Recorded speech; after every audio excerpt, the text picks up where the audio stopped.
Good morning on a Friday. And so a couple of things in remembrance topic, real quick.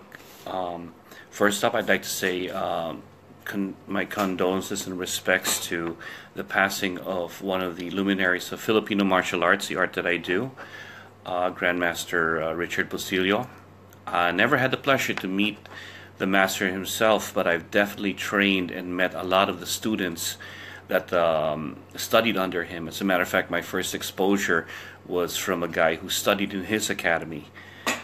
With that in passing, I never had the pleasure of learning his system, but I've learned a lot from those who studied under him.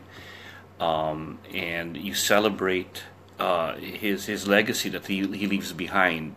The stories of what a great master he was, the stories about how there was a camaraderie in the development of this system that helped push Filipino martial arts to where it is today.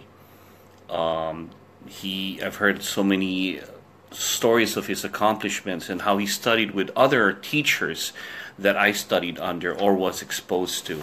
So a great man indeed, a great accomplishment, and my respects and condolences to his family, his students, and his friends. But at the same time, I heard news of a passing, or possible of not so happy news of someone so young that was a friend of my youngest son. And what can you celebrate when life is a potential? There's a potential of what could be, and it's very sad when they're very young. And I struggled with thinking about that because it's close, because I think of my own kids, and when they're so young, and the hardness of sharing that.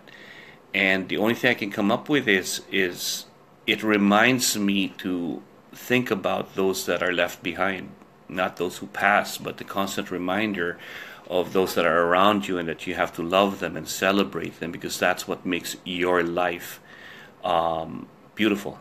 And that's all I can take from that. It was an acquaintance, and I've known him to be a very sweet kid. But in finding the sad news, all I could think about is how much I cared about my son, how much I love my sons and my family and those around us that are in the here and now. That in the end, in one day, we're all going to pass.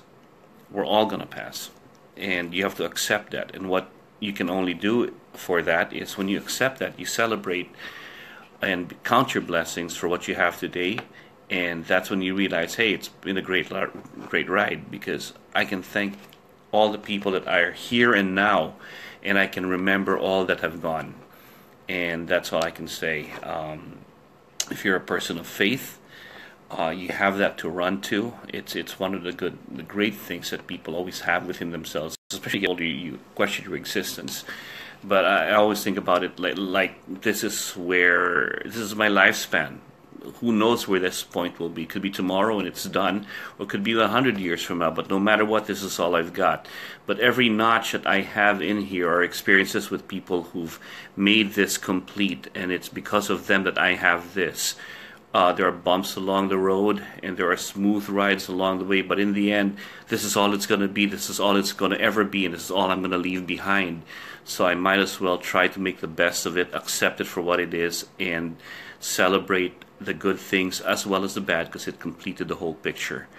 To all of you, if you ever get a chance to say thank you and count your blessings to all that have passed and made your life the way it is, do so now. And that's all I can say for this Friday. So take care, and to all that made our lives what it is, thank you for that experience. Have a good day.